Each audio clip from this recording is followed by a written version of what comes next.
Okay, hello everyone. So start करते हैं हमारा स्ट्रक्चर ऑफ एटम का पार्ट 4।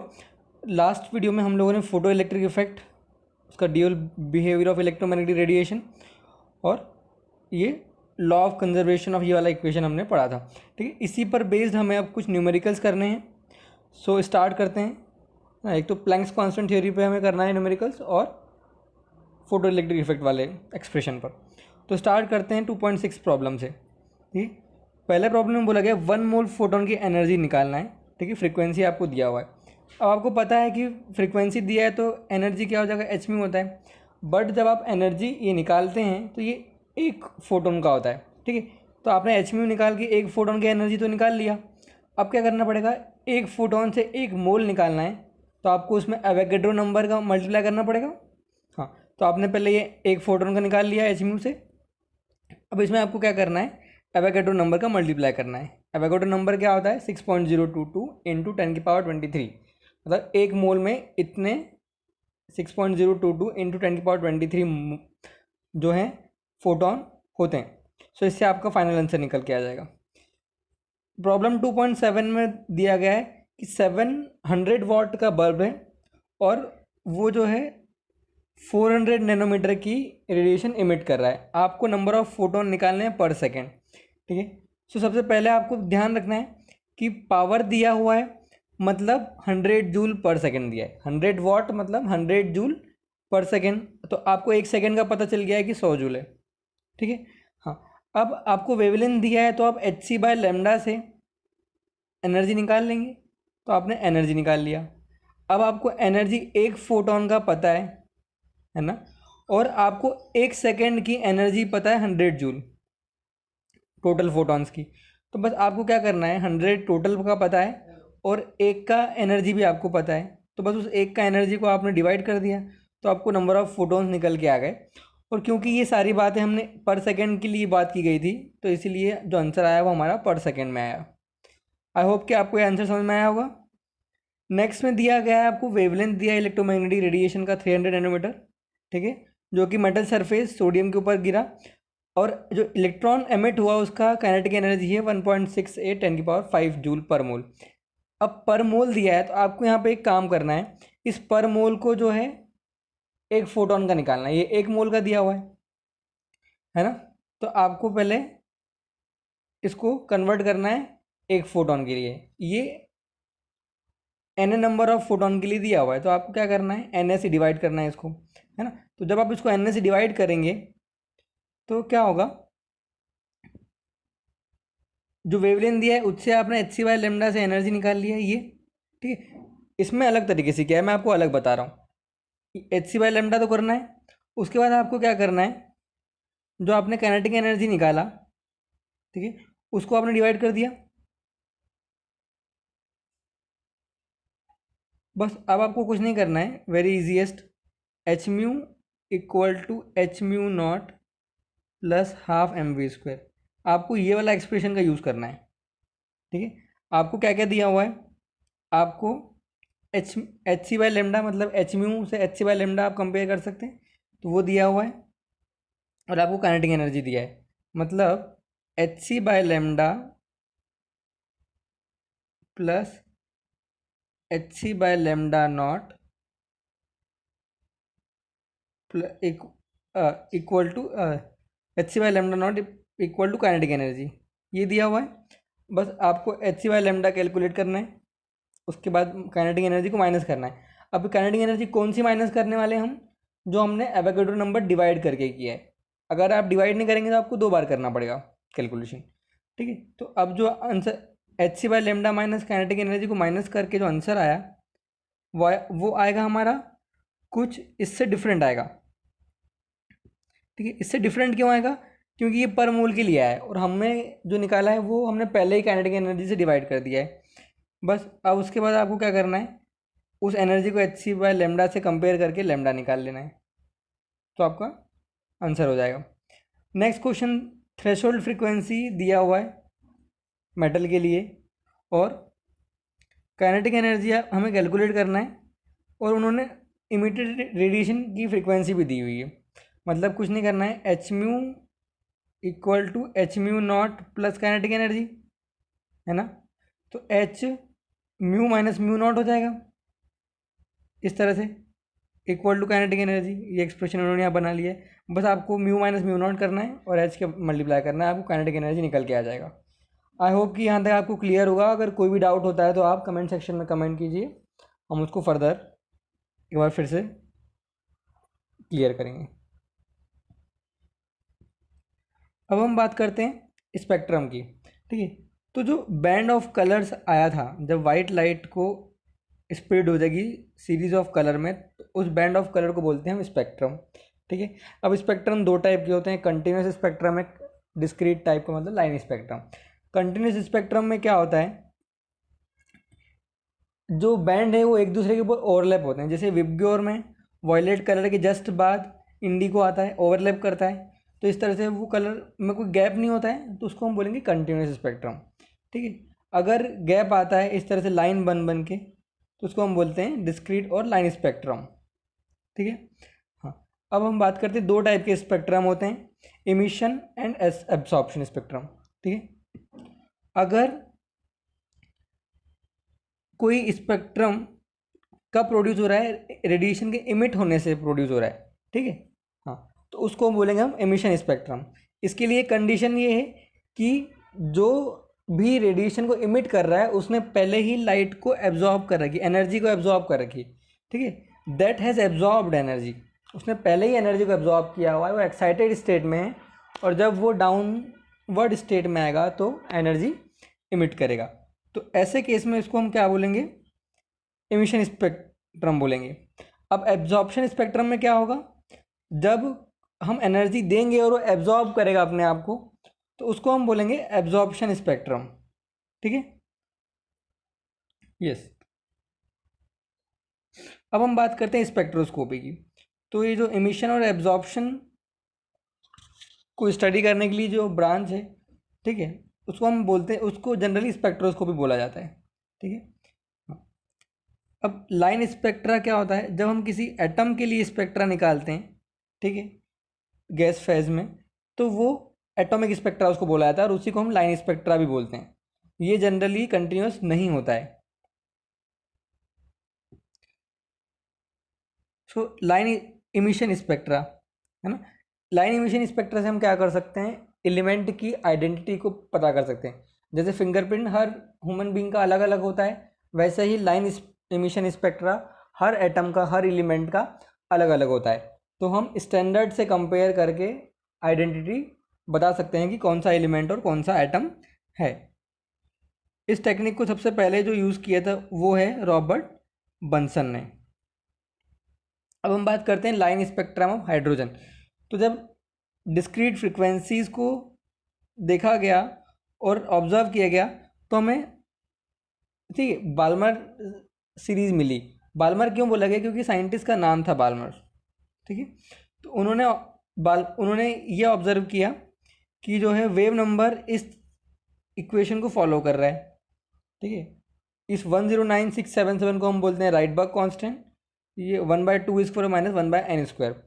n जो है ये हायर लेवल से, मतलब ऊपर के लेवल से, n से नीचे n इक्वल टू 2 पे आया।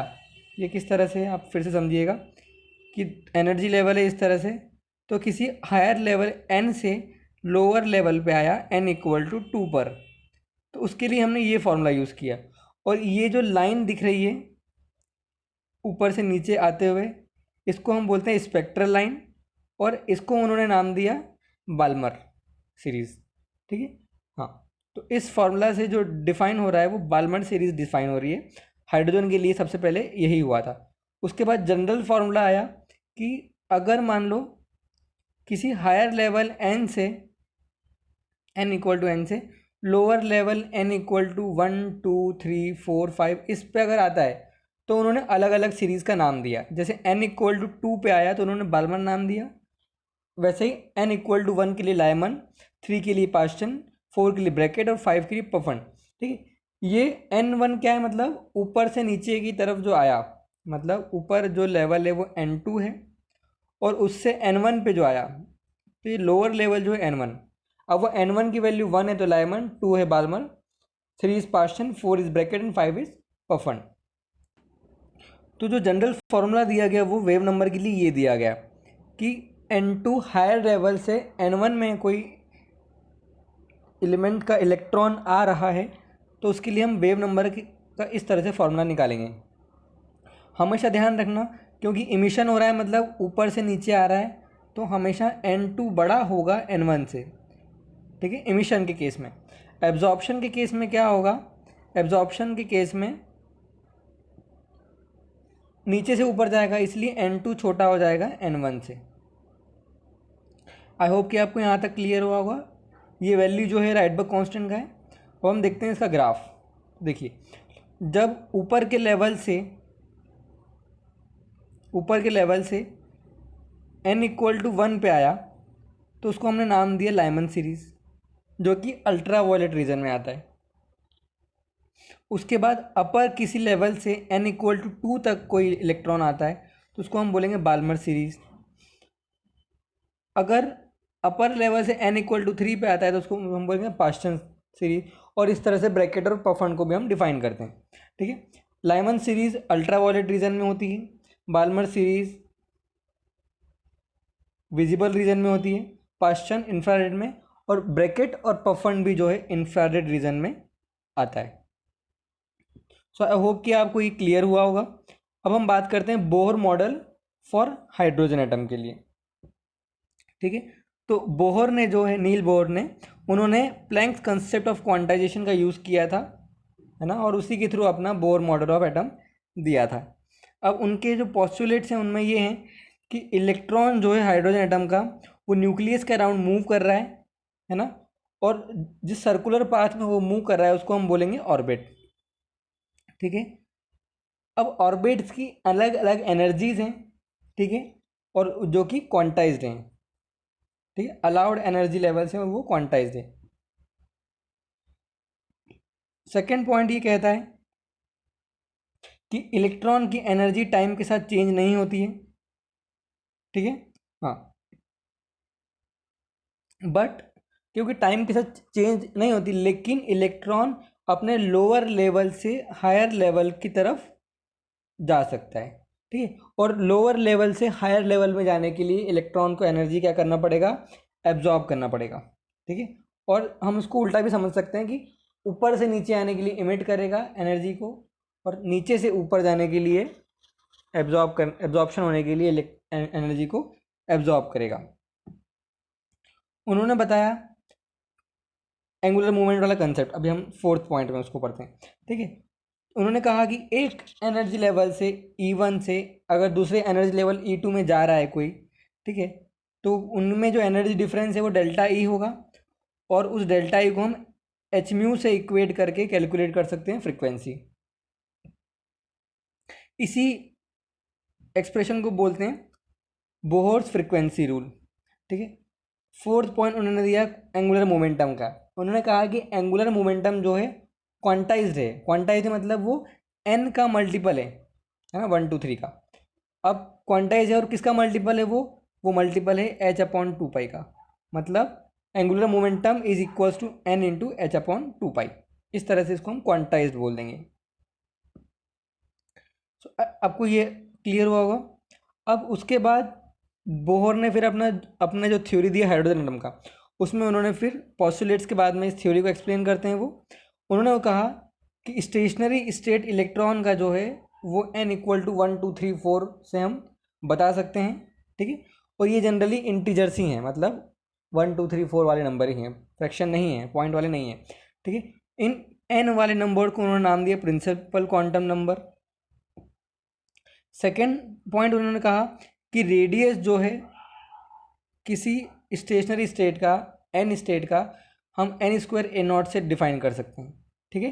a0 जो है radius of the hydrogen atom है इन अ ग्राउंड स्टेट, और कुछ दूसरे स्टेट की अगर बात करें तो वो हो जाएगा n² a0, ठीक है। a0 कितना होता है 52.9 पिकोमीटर, और इसी वैल्यू को हम बोलते हैं बोहर ऑर्बिट, ठीक है। फर्स्ट स्टेशनरी स्टेट को बोला जाता है बोहर ऑर्बिट। जैसे जैसे n इंक्रीज होता जाएगा रेडियस जो है वो बढ़ता जाएगा n² के टर्म में। थर्ड पॉइंट उन्होंने एनर्जी को डिफाइन किया कि एनर्जी जो है वो इस तरह से हम -RH/1/n² से डिफाइन कर सकते हैं। RH क्या है? राइटबर्ग कांस्टेंट। अब यहाँ पर राइटबर्ग कांस्टेंट का वैल्यू जो है थोड़ा बदल जाता है, जो कि 2.18 × 10⁻18 हो जाता है। ठीक है, यहाँ बदल क्यों गया? क्योंकि यहाँ पर एनर्जी की फॉर्म में एक्सप्रेशन आया। ठीक है, पहले जो आपका राइटबर्ग कांस्टेंट था वेव नंबर के एक्सप्रेशन में 109677 था। ठीक है, ये सेंटीमीटर इनवर्स था। अगर आप इसको HC से मल्टीप्लाई कर देते हैं तो क्या हो जाएगा? आपका एनर्जी का एक्सप्रेशन आ जाएगा, जो कि 2.18 10⁻18 जूल के बराबर होगा। आपको यूनिट कन्वर्जन का ध्यान रखना है। अब n=1 में एनर्जी क्या हो जाएगा? RH/1 का स्क्वायर। n=2 में RH/2 का स्क्वायर। इस तरह से एनर्जी जो है डिफरेंट होता जाएगा। आपको ये भी समझ में आया होगा, है ना? अब एक बात ध्यान रखना है आपको, यहाँ पर नेगेटिव टर्म दिया हुआ है। नेगेटिव टर्म मतलब एनर्जी जो है अट्रैक्टिव इन नेचर है, क्योंकि इलेक्ट्रॉन और न्यूक्लियस के बीच का जो फोर्स है वो कैसा है? अट्रैक्टिव है। ठीक है, हाँ। अब हम बात करते हैं जनरल एक्सप्रेशन। जो पहले अभी हमने एनर्जी एक्सप्रेशन पढ़ा हुआ एनर्जी का हाइड्रोजन के लिए था, अब यहाँ उन्होंने सिंगल इलेक्ट्रॉन स्पीसीज के लिए बताया। उसमें उन्होंने क्या बताया? Z² टर्म को एक और टर्म को मल्टीप्लाई कर दिया, Z² को। सेम उन्होंने रेडियस के बारे में भी कहा, तो यहाँ पर उन्होंने Z टर्म को डिवाइड किया। Z जो है वो एटॉमिक नंबर है। ठीक है, हाँ। अब देखो, क्योंकि एनर्जी नेगेटिव है, मतलब मैं कुछ भी एनर्जी रखूँ, वैल्यू रखूँ n और z का, आंसर तो नेगेटिव में आना है। और एक टाइम ऐसा आएगा, है ना, जब n =इनफाइनाइट हो जाएगा तो एनर्जी ज़ीरो हो जाएगा। क्यों ज़ीरो हो जाएगा? क्योंकि डिवाइड में इनफाइनाइट, और कोई चीज़ को इनफाइनाइट से डिवाइड करते हैं तो वो ज़ीरो हो जाता है। मतलब मैक्सिमम एनर्जी जो है वो कितना हो जाएगा? ज़ीरो हो जाएगा। आपको यहाँ तक क्लियर हुआ होगा? जिस तरह से रेडियस को इन्होंने बताया, वैसे ही हम वेलोसिटीज़ को भी बता सकते हैं। और जो वेलोसिटी है इलेक्ट्रॉन की, वो इंक्रीज होगी with increase in positive charge और decrease with principal quantum number. मतलब वेलोसिटी जो है वो inversely proportional to quantum number है और directly proportional to positive charge है, मतलब z पे है। तो आपको यहाँ तक क्लियर हुआ होगा। अब हम बात करते हैं explanation of the line spectrum of hydrogen. ठीक है, जो स्पेक्ट्रम हमने पढ़ा था Lyman, Barmer, Paschen, bracket, Puffin, ठीक है, उसी को हम यहाँ पढ़ने वाले हैं। ठीक है, उसी का डेरिवेशन है। सो इस एक्सप्लेनेशन को हम नेक्स्ट वीडियो में कवर करेंगे। सो आज के लिए इतना ही। Thank you for the watching. कोई भी डाउट हो आप प्लीज़ कमेंट सेक्शन में कमेंट कर सकते हैं। And keep sharing and keep learning. Thank you.